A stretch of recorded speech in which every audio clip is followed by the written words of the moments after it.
મારું નામ રેખા છે અને હું 35 વર્ષની મહિલા છું. મેં મારા જીવનની અંદર ઘણા બધા ઉતાર ચઢાવ જોયા છે. મારા લગ્ન વિજય સાથે થયા હતા, જે શહેરમાં નોકરી કરતો હતો. લગ્નના શરૂઆતના દિવસોમાં અમે બંને ખૂબ જ ખુશ હતા. અમે બંને ખૂબ જ આનંદ કરતા. પરંતુ જેમ જેમ સમય જતો હતો તેમ મારા પતિ સાથે પણ ગેપ પડતો ગયો. હવે વિજય મહિનામાં એકવાર પણ મને મળવા ગામડે નહોતો આવતો. હવે અમારી વચ્ચે પ્રેમ જેવી કોઈ વસ્તુ ન હતી.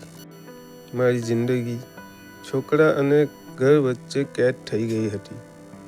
દિવસ રાત કામ કરવું અને બધી જવાબદારી મારા ઉપર આવી ગઈ હતી.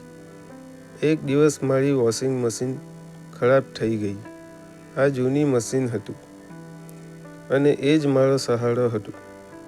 નવું મશીન ખરીદવા માટે મારી પાસે પૈસા નહોતા. મેં મારા પતિને ફોન કર્યો, પરંતુ તેણે કહ્યું કે નવા મશીનની જરૂર નથી.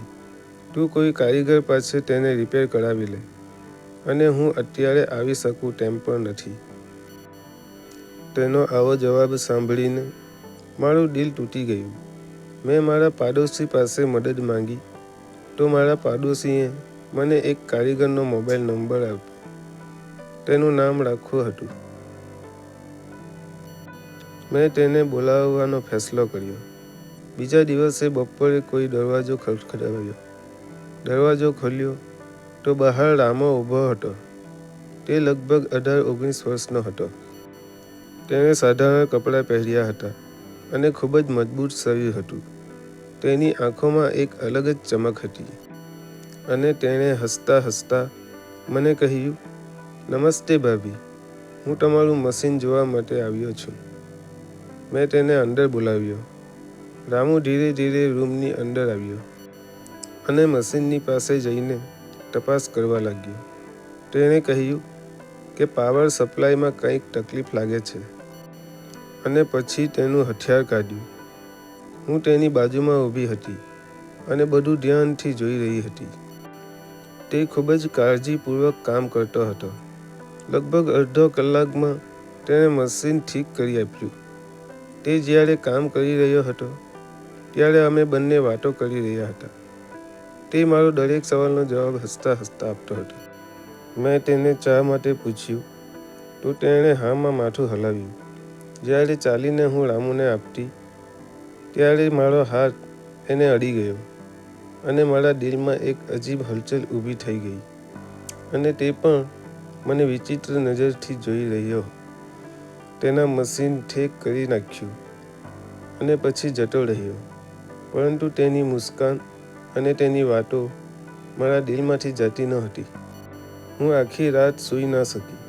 બીજે દિવસે ફરી વખત મશીને કામ કરવાનું બંધ કરી દીધું. એટલે મેં પાછો તેને બોલાવવાનો ફેસલો કર્યો. મેં તેને ફોન કર્યો. તે થોડી વારમાં મારી ઘરે આવ્યો અને તે મને જોઈને કહેવા લાગ્યો, ભાભી, તમે ખૂબ જ થાકી ગયેલા લાગો છો. બધું બરાબર તો છે ને? મેં તેને હસતા હસતા કહ્યું, ના, એવી કોઈ વાત નથી. મેં આજે પણ તેને ફરી વખત શા માટે પૂછ્યું અને તેને બેસવાનું કહ્યું.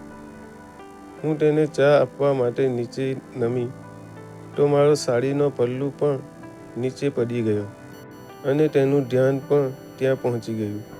ચા પીધા પછી તે કાંઈ પણ બોલ્યા વગર મને વહાલ કરવા લાગ્યો. હું એકદમ ચોંકી ગઈ.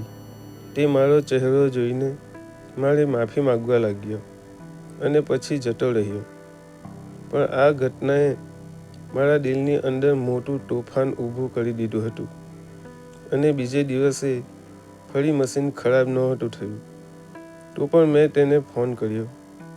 આજે તે આવ્યો પણ તે કાંઈ બોલ્યો નથી. પણ તેની નજર બોલી રહી હતી.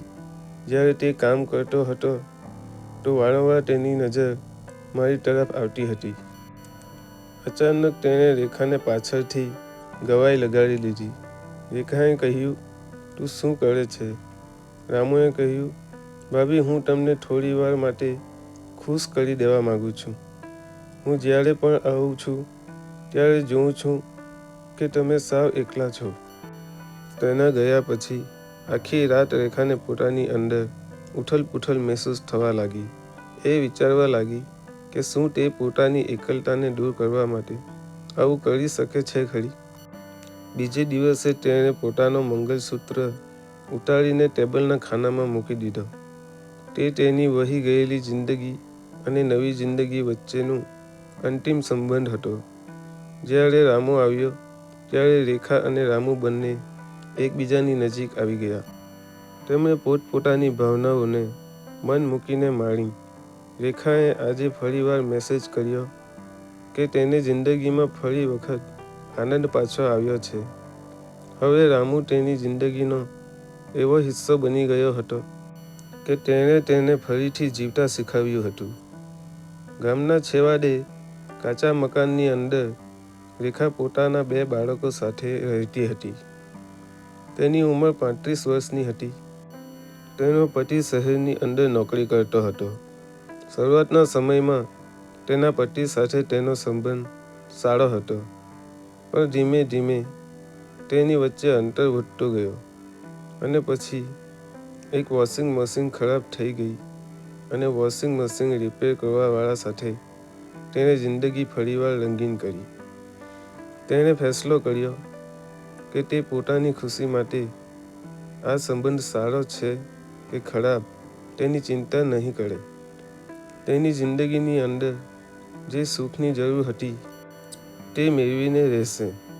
ગામના ભલે તેના સંબંધ વિશે વાતો કરે, પરંતુ રેખા અને રામુએ નક્કી કરી દીધું હતું કે સમાજની અને ગામના લોકોની વાતો પોતાના જીવન ઉપર હાવી નહીં થવા દે. મિત્રો, આ વાર્તા રેખા માટે પોતાના સન્માન અને પોતાની ખુશી મેળવવાની વાત હતી.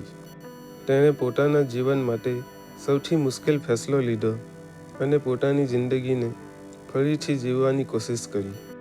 મિત્રો, તમને આ વાર્તા કેવી લાગી તે કોમેન્ટ બોક્સની અંદર કોમેન્ટ કરીને જરૂર જણાવજો. અને ચેનલ પર નવા હોવ તો ચેનલને સબસ્ક્રાઈબ કરજો. ફરી મળીશું આવતીકાલે. ત્યાં સુધી આવજો. ધન્યવાદ મિત્રો.